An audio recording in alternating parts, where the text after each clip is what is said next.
Top of the time zone to y'all. It is Freddie J here, your special guest referee, and we're back with more Monday Night Respawn. We're here with Respawn partner RABBOTT as we talk about her experiences.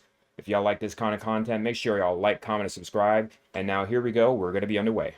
So we're here with RABBOTT here today. Thank you again for letting me interview you. Appreciate you for coming out. How you doing today? Good, how are you? Pretty good, pretty good. So we're here with our another Respawn partner.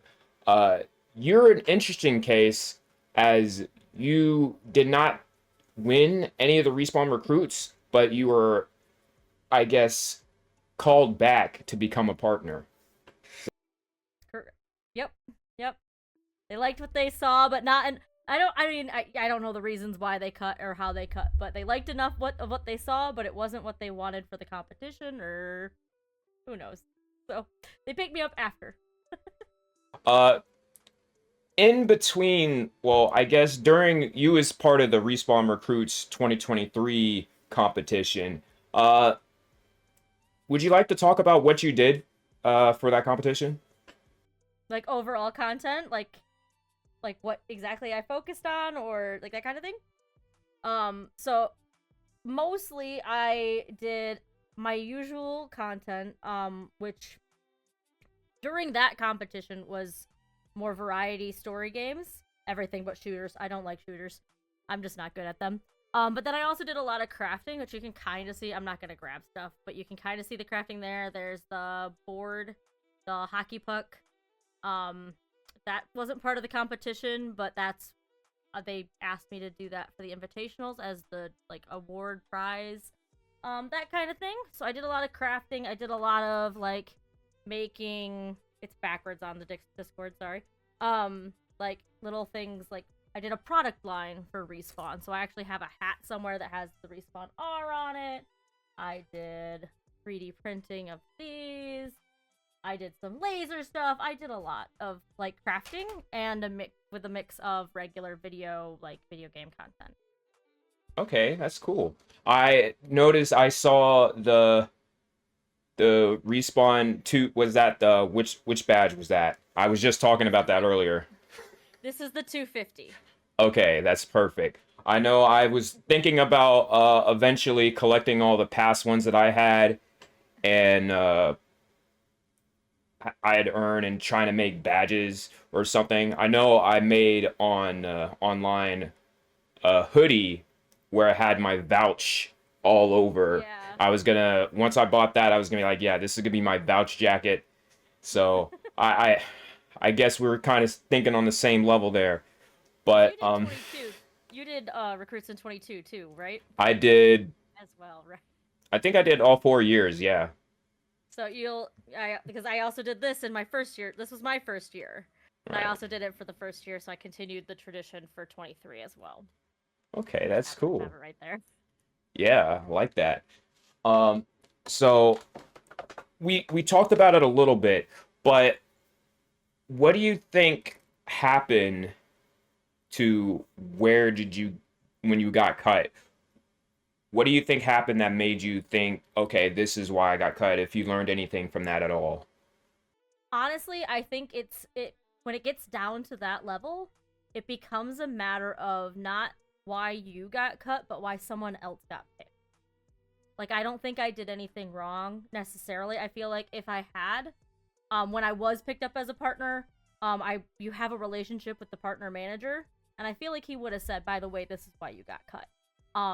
I feel like there's a certain point, and a lot of the a lot of the time, a lot of the points, it really isn't a why did you get cut. It's why was somebody else picked. And I don't so I'm not in the habit of comparing my content to others, so I have no idea. It could have been as simple as they liked their gameplay better. You know, it could be that they focused more on gaming, and with Respawn being a gaming chair company, they wanted to focus more on bringing on creators that were doing gaming content for gaming chairs. So it could have been that simple, or it could have been as far-fetched as I cursed in one of my videos and they had to make a decision based on something. I don't know. And that's totally like I get that too. And not to like compare like when you do say that, it's not like to compare, oh, they're better than me. It could just all just be, hey, when it comes down to two people, this might fit the niche more. But Yep.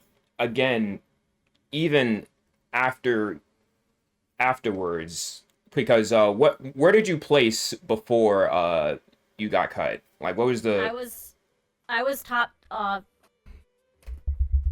making me think now. However many are on this board. It's 5 top 25. top 25? Okay. Yeah.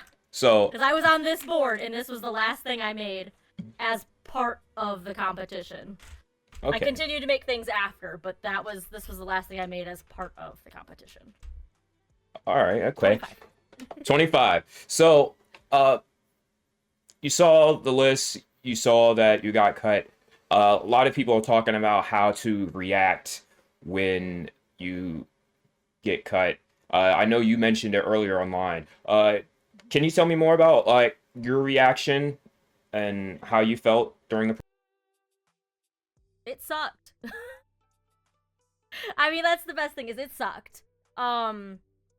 Like in terms of like my initial like looking at the list and seeing I wasn't on it, that reaction, I cried. I mean, I was devastated. I cried. I didn't record it and even if I did record it, I wouldn't post it. I don't like the crying videos. I personally am not a fan of those. Live reactions are great, but I feel like for me at least, there's a line, and I don't want to post videos of me like bawling my eyes out. Like it was a snotty mess. I'm not kidding. It was a snotty mess. It was gross. Asked my husband. It was gross. He was like, "Get away from me. Stop touching me." I'm kidding. It wasn't that bad. It wasn't quite that bad. But that was like the initial like, and of course the initial reaction is, "What did I do wrong?" It's after retrospect. That's I probably didn't do anything wrong. Probably didn't. It was probably just they have to make the cut. Somebody had to go. 25 or 20 people had, or 10 people. I don't remember what the cut after this was. 20? No, it was 10. It went down to 10. It went down to 10. 15 people had to go. I was one of those 15 that had to go. At the end of the day, that's all it was. But it was kind of like a slow progression from devastation, crying, to a little bit of trying to figure out where I had gone wrong. And I did compare.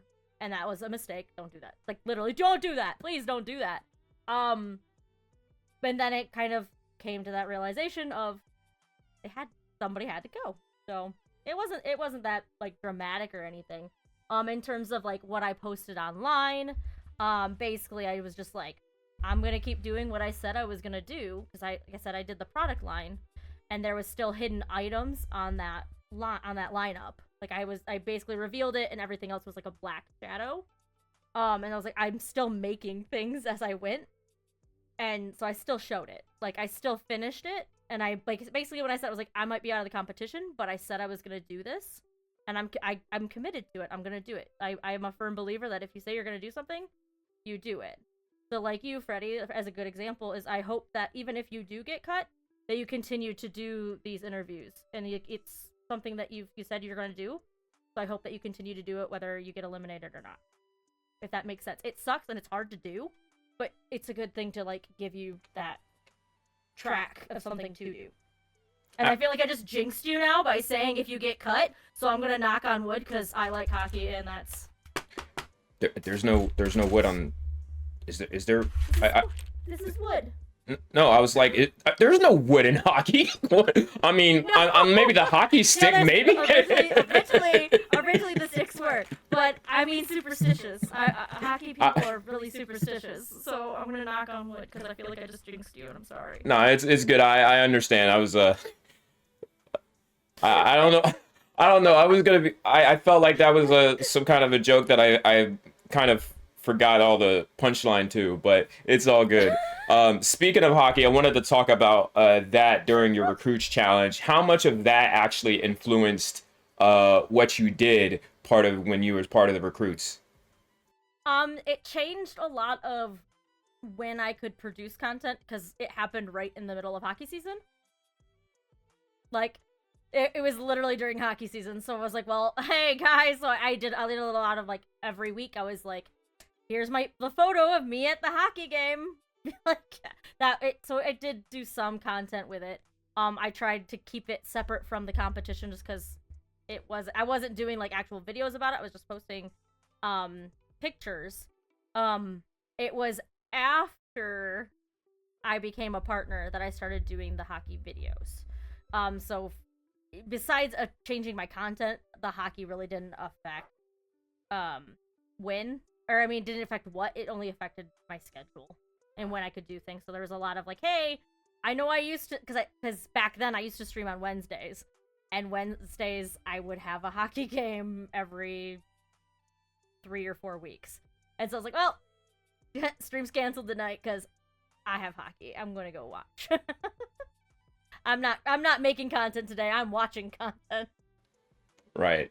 So I know that was definitely that's some of those things where you have to take a sacrifice somewhere, and it was I know for me, trying to remember what I ended up doing. I have to look back. I wish I still had some of the archives of some of the work I posted. I think around Invitational, I think we actually had a Google Doc where we had to submit everything in. I wish I kept all of that to understand what I did, but I think towards the Invitational, I was leaning less of, hey, uh just stream, and then more of, okay, I was gonna do something different because like my strategy for the Invitational was, okay, I am not gonna just sit here and stream and boom, that be it. This time I was going to do recorded videos, and what I ended up doing for because it was only 100 people at the time, uh I think I did 4 videos until I got cut, and then a little bit afterward where I was just monologuing about whatever. So I called it "Dude Talks About This" for something out of minutes. It's supposed to pay homage to one of my original clips on Twitch where I was just eating cereal for 28 seconds, and somebody clipped that, and it was so iconic. And I was like, I got to get my Raisin Bran with bananas. I wish they had that cereal again, because like that was like, it's hard to find bananas in cereal. But so I took that concept and just kept going with it. It was like, okay, dude talks about this for a certain amount of minutes, and that was gonna be my new content towards the challenge. And I even had there was a challenge where I had to collab with somebody, and I also went and said, okay, dude talks about his collab for a certain amount of minutes, and then I also had B-roll. So I was really hyped about it, and again, this is my first time doing something like that, so it was a good feeling, and hopefully I'll be able to eventually. I'll probably make more once I have more topics to talk about, but yeah, that was definitely that's the one thing I remember. I'm not sure what I did for the 2023. I think that time I think I was just like regularly streaming, but yeah, I think that's it. It's one of the things I like about recruits is it's an excuse to try different types of content too. Like it encourages, like, I want to put out more content, so why don't I try this content while I'm at it? Because I want to put out more content for the competition. So I guess I'll try this thing and see if it works. I found I did that too, because I didn't do a lot of like YouTube videos like pre-recorded and like edited or then posted. I did almost entirely live with clips on TikTok, but I did most of my content was live. Minus the crafting, that was photos. But for whatever reason, during I think both recruits, I ended up trying to edit videos and posting them as non-live content. I don't love it. I don't hate it. Not for everybody, but I tried it. So Yeah. And so before I lose track of the order of like I felt like I lost track of the order of my questions here. So we talked about what you did for the recruits. mm-hmm. We talked about how you felt when you got cut. At what point did you got that call or email? I don't know about that process where you're like, hey, they actually want you. Tell me about that and how you actually, as much as you can, how are you feeling at that point? So it was live. uh, Care Bear convinced me to help her with content that she supposedly had a sponsorship for. I knew she was fibbing the entire time. I want that on the record. She already knows that. She already knows that I knew because it was so suspicious. I'm like, wait, because she was like, oh yeah, I'm not gonna be live, but you should be live, and I'm like, for what reason? If it's content for you, would I need to be live, but you not? What? And like, it was just super suspicious. And she goes, oh no, oh no, I need you to be live now or something. I don't know. It was weird. And anyway, I knew it was happening. Although, except I thought, because it was the same week that they were teasing for cash. They were dropping all the money hints, and they were dropping like the bank vault door, things like that, all alluding to cash. And so I was like, okay, so I was giving her the benefit of the doubt because every other sign was cash. Well, I guess behind the scenes things happened and he was okay with getting teased just for them to do it for me instead, so it was a surprise. And so it was live, and Kara was like, oh, you should go check out this link real quick, and it was obviously the Respawn Twitter. And I was like, I played along. I was like, I clicked on the link, and I was like, I even knowing what it was, and like as soon as the bank vault opened, and I think it was Colpios is the one who started it, and she's like, we need to talk, which is how Ray started a video with some fake drama that we cooked up for fun. He started his apology video by saying, we need to talk. So as soon as the first person, I think it was Colpios, but whatever. As soon as the first person said, we need to talk, I was like, I just immediately started crying. Because that's when I knew for sure. Like, everything else, I was like, it's gotta be me. Why would she want me to watch an announcement for somebody else? Like, that's weird. And then I just, as soon as we need to talk, or it's time to talk, I was like, bleh. You started crying again. Yeah, so you can find the clip of me like just bawling during this, and of course I got rated by Care because Care was live at the beginning. So there's a clip running. There's a clip of her running during the clip of me crying over being announced as a Respawn partner. Her husband throws a pie in her face. Every time I see the clip, I'm like, I should be focused on like what's happening, not on the clip playing in the corner. But I can't because you can just hear Kara saying, "I can't breathe," because it got up her nose. So I was like half laughing, half crying because I could still hear that audio. But like, it was great. It was great, and they got Ray's son to be included in it, which was really special because I sent him a T-shirt because there was a whole thing about him being my biggest fan. He's a bigger fan of me than he is of his dad, and like a whole joke going on. And it was a really sweet video, and I had to go through it live. So I was like, oh, cool. Back to that, I don't like crying on camera. But I was live, what could I do? That is understandable. That is understandable. So you accidentally make the crying reaction that you didn't like want to make. But they were happy. It was happy crying. It was happy tears, yes. It wasn't like the, oh, feel bad for me tears, but yeah. So I guess that'll lead me to our final question here. Kind of self-explanatory. What did we learn, and what's the one thing based on your experiences that you would give to these recruits here, as another cut day is coming up as well, and by the time this video comes out, another one is going to as well. The best thing I can say is just make sure that you're staying true to you. Like, if you make a video, you put all of your heart into it, you watch it back and you're like, I do not like this. I hate this. This is not me. It doesn't feel right. Don't post it. I mean, you got to be true to you, because people will see that and notice that. Like, I've done some videos where I was like trying to be funny or trying to talk about something I don't care about or don't like, or for shooter games. Like I've done some clips for shooting games, and like I can look at it and see the video, and I go, you can tell that I'm not happy. So don't post it. Make something else. I mean, obviously, if you're at the end point, like deadlines looming, you need to put something out there. Lick your wounds and post it. Whatever. Do what you gotta do. But then on top of that, like you're leaning more towards like how like the actual cuts, and the best thing there is again still being true to yourself. Knowing what you're capable of, knowing where your mental health is at. If you're in that point where I did it too, where I was questioning and trying to figure out what it was about everybody else that was so much better than me. Just take a step back from the social media for the day.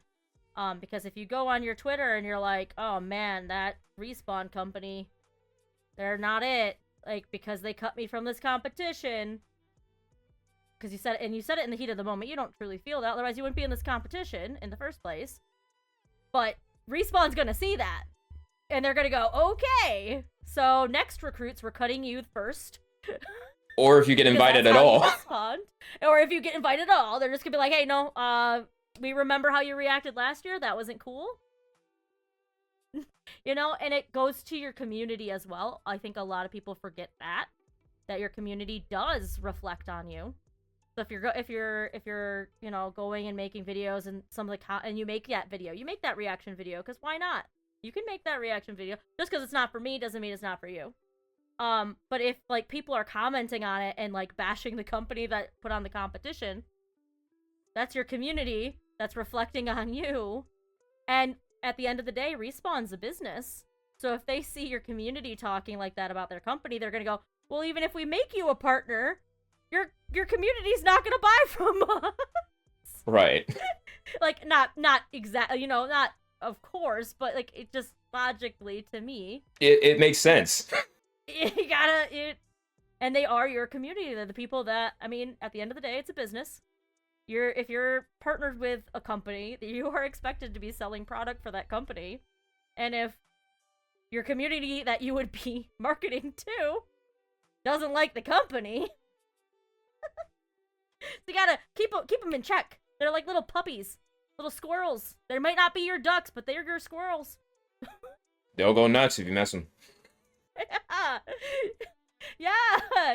Like, I don't know. There's some reactions, and I feel like in the past years I've seen more of the negative, really bad reactions from the people competing, more than their communities. But you see it from the communities in the comment sections as well.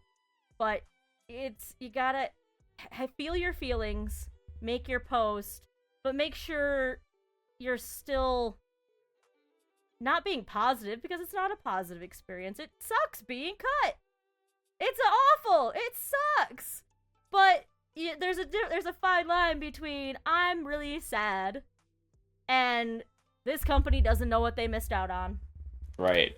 You won't see a diss track coming from me if I get cut. But like, if I end up doing it, it would just be as a joke where I'm not actually dissing them. It would be more like a self-reflective thing on me. But like, and people know the difference. Right. And I think because I'm not normally known for, like, I don't really post reaction videos, because by the time I see the list or whatever, I'm on the road, I'm at a stoplight, and I'm like, oh, I have my notifications on, I see it, okay, cool. And I think last year I went full on sports headline mode, where if you yeah, I was like eliminated. And I was like, yeah, because like all season I was like that, and I was like, yeah. And that actually, fun fact, I think because of that actually helped me figure out how I want to do my thumbnails. Because I the way I did my thumbnails was kind of like a sports title headline, and so I was like, oh, cool, I found something I can enjoy. And then here I am, a special guest referee, still infusing that elements into it. Yeah, like even there's something to learn no matter what. Like even in elimination, like, oh, actually, I liked how I did that video. I liked how I did that thumbnail. It sucked making that video, but I learned something I liked. It works. But yeah, appreciate you. Thank you so much for coming out. Thank you for letting me interview. It has been a pleasure. It's truly been fun. Hopefully, we could get you back on to. I think one of my plans was actually to have you head coach, be a head coach for me for one of my challenges I wanted to do this week was play hockey, play what was it, NHL, and then you would kind of coach me on call or something like that. But I ran out. Which will be interesting because I've never played a game like that. So me telling you what to do is gonna be hilarious. Yeah, well, hey, it's a whole new week, so I'm looking forward to at least we'll see if we could do it within the next couple of weeks, pending our schedules. But Yep. Thank you so much. Thank you for having me. It was fun. All right, and that was Rabbit. Thank you so much again for Rabbit for coming by for this interview. Link to her socials are in the description of the video. If y'all like this kind of content, make sure you like, comment, and subscribe. Tune in next time for more Respawn products partners. We're going to interview one-on-one on Monday Night Respawn. As always, I'm Fretty J. Y'all have a good day and a better tomorrow. Until next time, we'll see you.